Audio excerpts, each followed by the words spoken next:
Salam la famille, c'est comment Sangomé Dagaston, mais il y a publication de Instagram sans fait. France rappeur Bouba et publication d'Oreke. Donc publication il dirait tellement goma décrypté à Onyanya famille à Togominga analyse ou konala. Donc depuis qu'elle est d'amener Ukraine ni Russie ni ñoŋo cɛ wagati min na Bouba bɔra k'a yira k'a fɔ k'ale bɛ Vladimir Poutine de soutenu. Donc i n'a fɔ a b'a kalama cogo min a mɛnna ale bɛ autant mɔgɔw contrôle la en plus Occident mɔgɔw ye ko minnu kɛ Afrique kɔnɔna la ani arabu jamana ninnu dɔw kɔnɔna la o man di Bouba ye. Donc au kelen sisan le fait k'a yira k'a fɔ k'ale bɛ Poutine de soutenu France média dɔw bɔra ka émission organisée u bɛ ka Bouba boycotter k'a yira k'a fɔ ko Bouba bɛ ka dictateur soutenu o bɔlen kɔfɛ ko Ukrainien bɛ ka sa ko tɛ ka fɛn kɛ Bouba la. Bouba y'u jaabi k'a fɔ ko mɔgɔ faga ma daminɛ bi autant mɔgɔw ye mɔgɔ faga Irak kɔnɔna la ka dɔ faga Afghanistan en plus u ye mɔgɔw fɛnɛ faga Libye ko u m'u ye ka kuma o la ko hypocrisie de y'u ta ye. En plus Bouba ka son dɔ bɛ yen ko Yamanaka o son in kɔnɔna la a yira k'a fɔ ko u da ka di mɔgɔ wɛrɛ de ta la ko Mali ko k'a tɛ français fa fɛ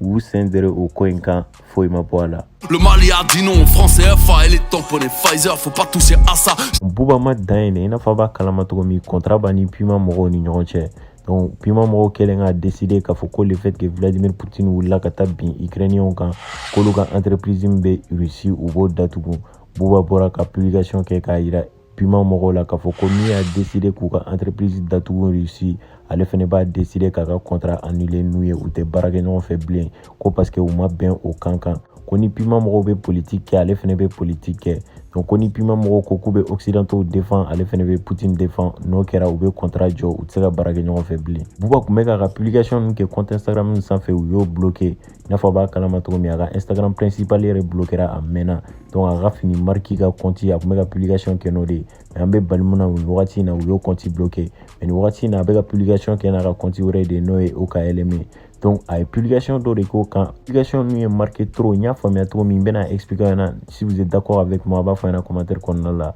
Genre photo ninnu na an ɲɛ b'a la mɔgɔba kɔrɔ dɔw bɛ yen c'est-à-dire français empereur kɔrɔ dɔw bɛ yen n'u b'a wele ko Napoléon Bonaparte o bɛ so sanfɛ o bɔlen kɔfɛ wura wɛrɛ bɛ yen o fɛnɛ bɛ so sanfɛ donc ani film tournela dɔw ani acteur dɔw fɛnɛ Ragnar Lodbrok ninnu ani Corée du Nord président o ni Vladimir Poutine donc olu bɛɛ bɛ so sanfɛ. An ɲɛ b'a la Emmanuel Macron fɛnɛ bɛ so kɛrɛfɛ ale tɛ so sanfɛ mais a bɛ ka so in caresser de. Publication in légende kɔnɔna la Bouba y'a sɛbɛn k'a fɔ ko be a good king not a good man. Donc a yira k'a fɔ k'i ka kɛ masakɛ ɲɛnama ye i kana kɛ adamaden ɲɛnama ye i ka kɛ masakɛ ɲɛnama ye.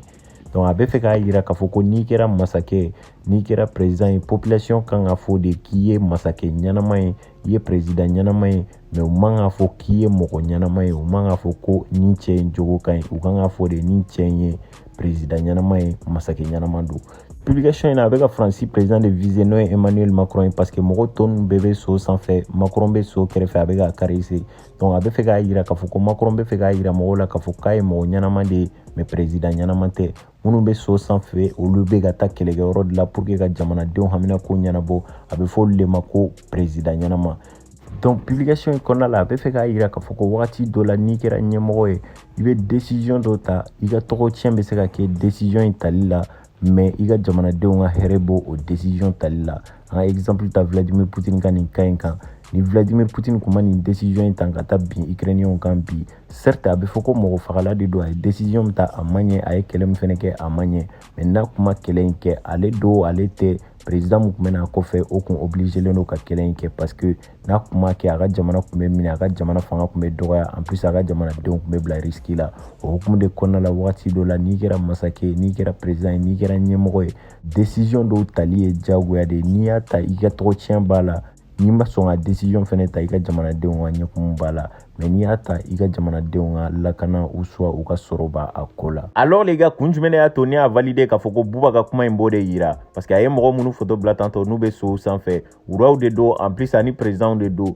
donc film fara réalité kan mɔgɔ ninnu kun critiquelen ba de don parce que u ye décision dɔ ta film kɔnɔna la ou soit u ye décision dɔ ta diɲɛnatigɛ yɛrɛ kɔnɔna la. An bɛna exemple fɔlɔ ta Daenerys Targaryen de kan t'a dɔn n'a sɔrɔ Game of Thrones série la ye donc muso min filɛ nin ye so sanfɛ tantôt reine de kun don donc waati dɔw la a jugu tun bɛ dugu dɔ kɔnɔna la k'u to kɛlɛ la a ka dragon ta ka taa dugu in bɛɛ ci ala ni cɛ min tun bɛ ɲɔgɔn fɛ a digira o la mais a ye décision in ta a yɛrɛ ye parce que n'a tun ma décision in ta a jugu tun bɛ yɔrɔ min na u bɛ se ka développer ka na tila ka na u kama tellement Lannister ninnu ye kojugu kɛ mɔgɔw la donc a y'a décidé a n'a ka dragon ni fɛnw u taara dugu in bɛɛ ci certes a ma diya Jon Snow ye parce que civil caman sara a ko in na mais n'a kuma ko in kɛ o bɛ se ka développer kɔfɛ ka revanche ta u kan ka n'u faga donc mais ko in ma diya mɔgɔ caman ba de o kɔfɛ n t'a dɔn n'a sɔrɔ a ye Viking série fɛnɛ la Ragnar Lodbrok ye décision dɔw ta a ma diya mɔgɔ caman ye a kɛrɛfɛ mɔgɔw fara hali a ka famille mɔgɔw kan a wolowolodenw tun bɛ ka critiquer parce que a y'a décidé ka décision dɔw ta wagati dɔ la mais empereur de kun don en plus roi de kun don a b'a dɔn a ye décision in ta kun min na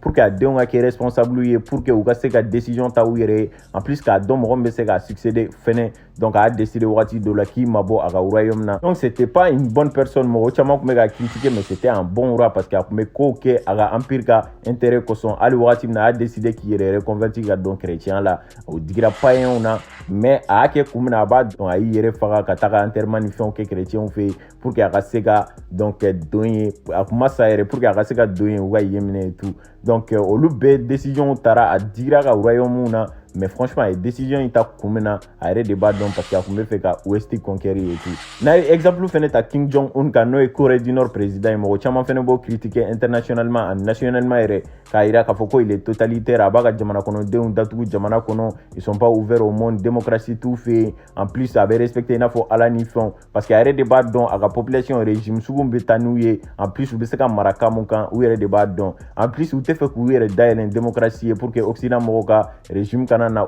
u fɛ yen en plus a bɛ décision dɔw ta wagati dɔ la a bɛ bali ka missile dɔw ci ou ça a bɛ fɛn dɔ kɛ n y'a fɔ a ɲɛna k'a fɔ ko a décidé ka Russie président fɛnɛ défend et tout donc mɔgɔ caman b'a critiquer a ka choix ni fɛnw na mais a yɛrɛ de b'a dɔn fɛn min ka ɲi a ma passé la u ye ko minnu ye a yɛrɛ de b'a dɔn a tɛ fɛ ka fara américains kan américains y'u jugu ye parce que ko min tɛmɛn'u ni ɲɔgɔn cɛ par le passé a bɛ fɛ k'o bɛɛ de conserver pour que jamana kana na se ka tiɲɛ et tout en plus o bɔlen kɔfɛ n ye Vladimir Poutine fɛnɛ ka cas fɔ an ɲɛna o fɛnɛ bɛ so sanfɛ et tout tu vois donc o ye décision minnu ta a caman ba de bɛ a ka ɲi a ka population mɔgɔ ma a ka ɲi Russie ma donc pour que Russie ka gagner a ka puissance la pour que Russie kana n'a ka notoriété perdue o bɔlen kɔfɛ a kana n'a ka puissance perdue vis-à-vis de l'OTAN donc f'a ka décision dɔ de ta k'a yir'u la k'a fɔ ko a b'aw kunna a bɛ k'aw nɛgɛ wagati bɛɛ k'a fɔ ko accord b'an ni ɲɔgɔn cɛ a tɛ ka accord bonya n bɛ ka kuma fɔ aw ɲɛna fɛnɛ a tɛ ka a kumakan respecter a bɛ kan kɛ i n'a fɔ bobard donc o kuma de kɔnɔna la a wulila ka fanga yira k'a yira k'a fɔ ko wagati dɔw la kuma tɛ se ka fɛn dɔw ɲɛnabɔ mais i b'i fanga yira pour que ka se ka a ɲɛnabɔ o kuma de kɔnɔna la o parti fɛnɛ la n y'a valider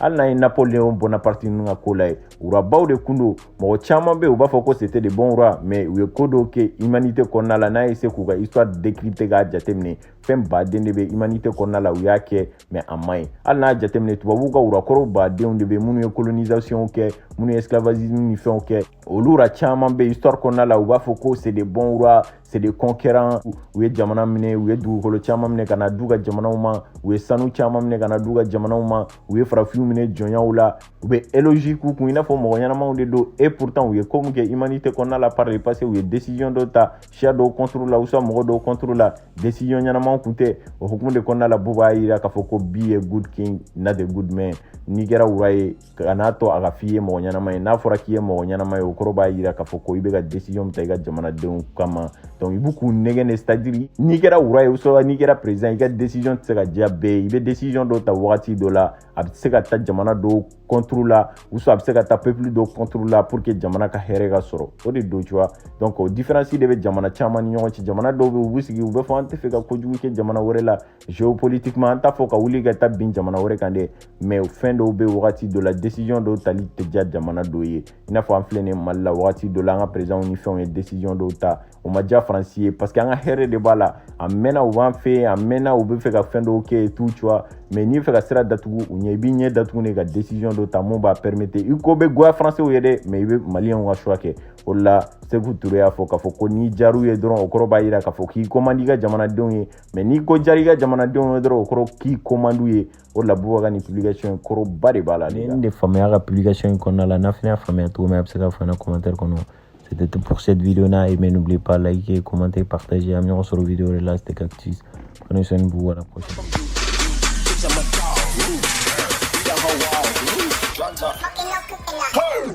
Raindrop, drop top, smoking, no cooking up.